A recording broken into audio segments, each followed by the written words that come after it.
welcome to my channel at the Pack Maine. I'm Paula Bergeron, and this is Wednesday Night Wags, where I chat a bit about what I've learned living, working, and training dogs with difficult behavior here in the tiny town of Perry, Maine. Last week we had kind of a heavy subject where I talked about providing end-of-life care for your beloved dogs. So I thought this week we'd shift it up to a little more uplifting topic. And I thought this week I'd talk a little bit about the attributes that I see the most success with in clients or potential clients that come in, want to train their dog.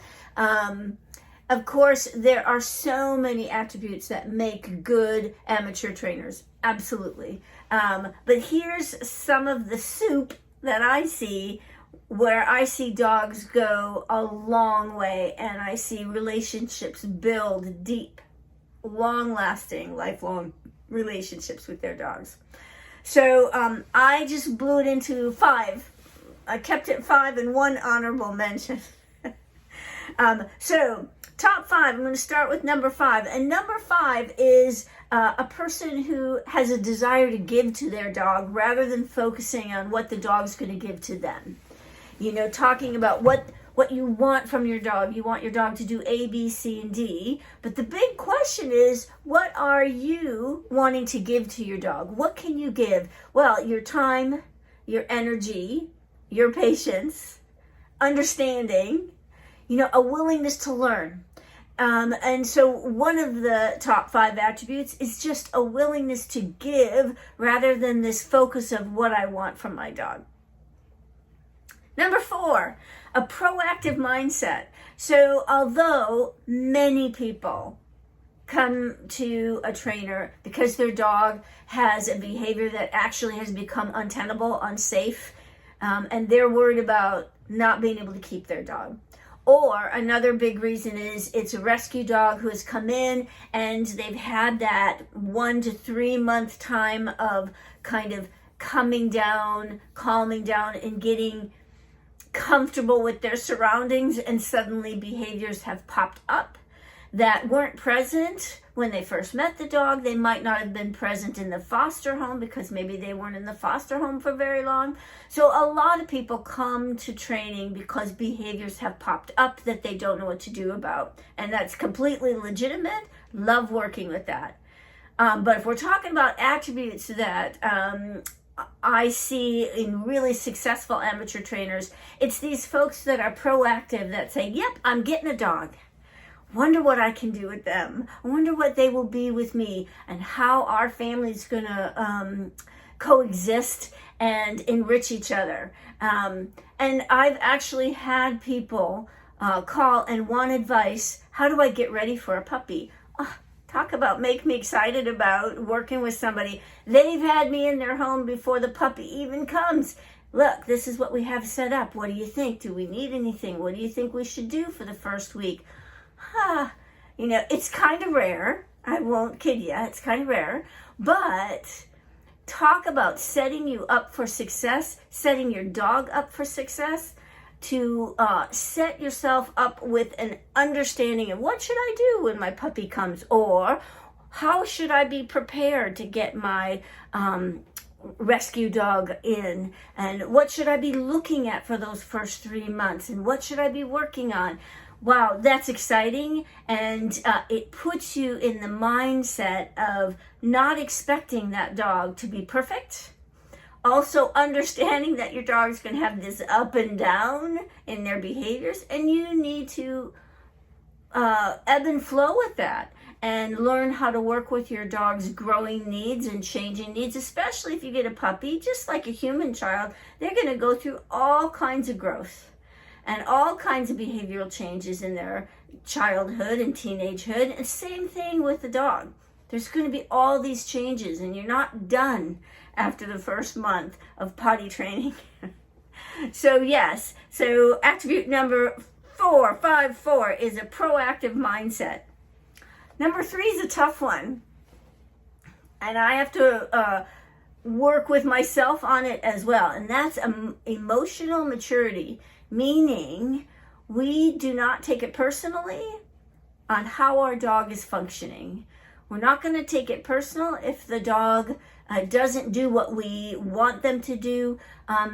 We have this emotional maturity of being able to step back and look at what our dog is doing outside of what we want and outside of how it might reflect on us.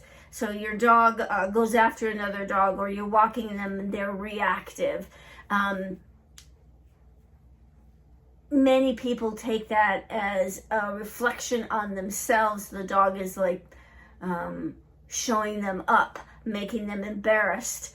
My dog does this because it's mad at me, taking things really personally. Really successful folks are able to take themselves out of the equation and just observe and look at what's happening, and then take one step farther. It's harder still. And then seeing, how am I part of the problem? How am I affecting my dog's success in this area? And believe me, trainers have this pop up all the time. Because if you're a dog trainer and you're out in public and your dog does something that's unseemly, it's embarrassing, right? And you can bring all kinds of negative energy into your dog because you think, oh, we've worked so hard, why can't you do X, Y, or Z? But if you can actually look and see, wow, this just happened. Let's think about what happened here and what can we do about it. That's the place to start. And that is an important attribute to have, especially if you've gotten a rescue dog. And if you've gotten a rescue dog who's gone through a few homes, there's a reason for that. We want to blame the humans all the time. Oh, that person gave up a dog. Oh, that person said that dog was so bad, but he's perfect. There's usually a reason that's going to pop up in your life that shows you why maybe someone else said, this is too much for me.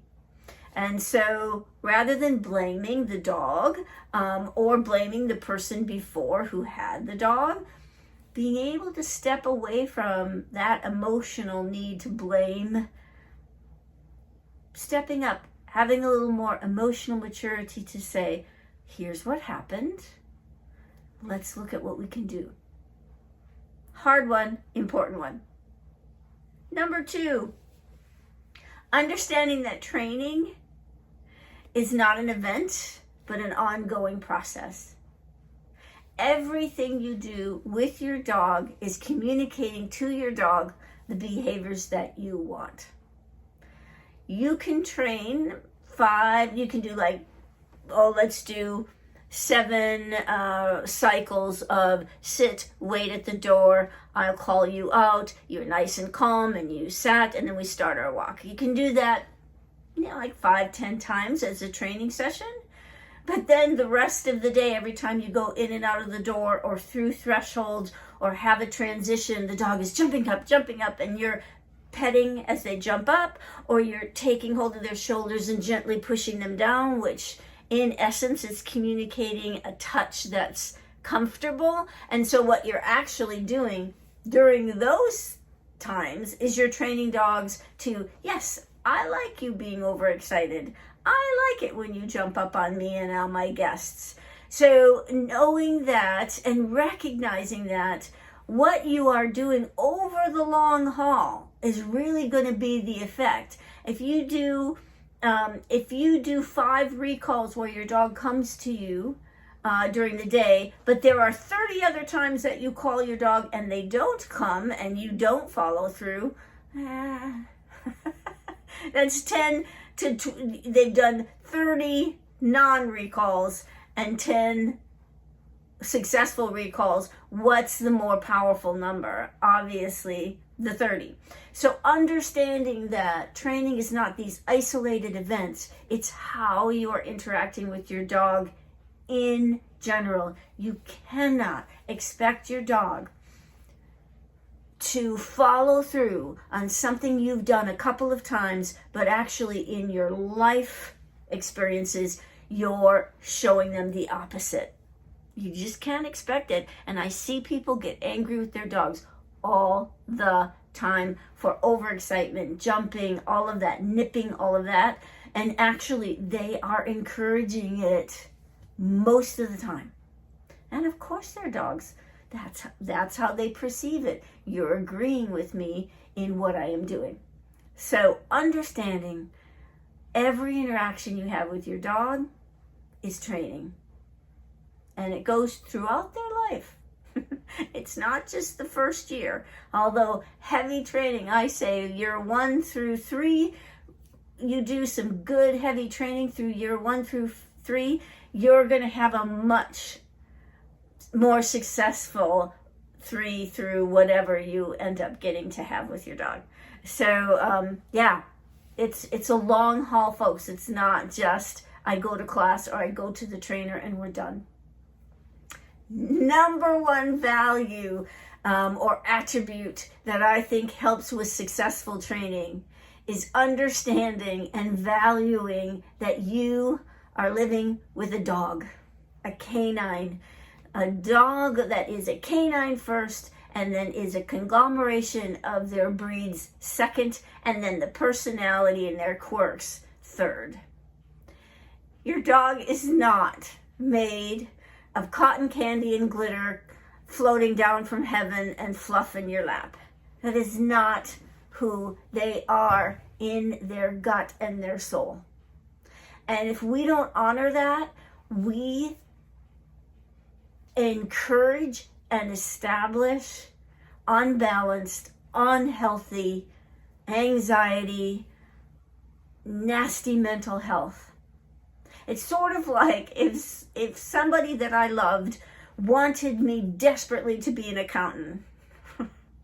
I might do it for them if I love them, or if I'm attached and loyal to them. I might do it. I'd be miserable. I would not be fulfilling who I am meant to be.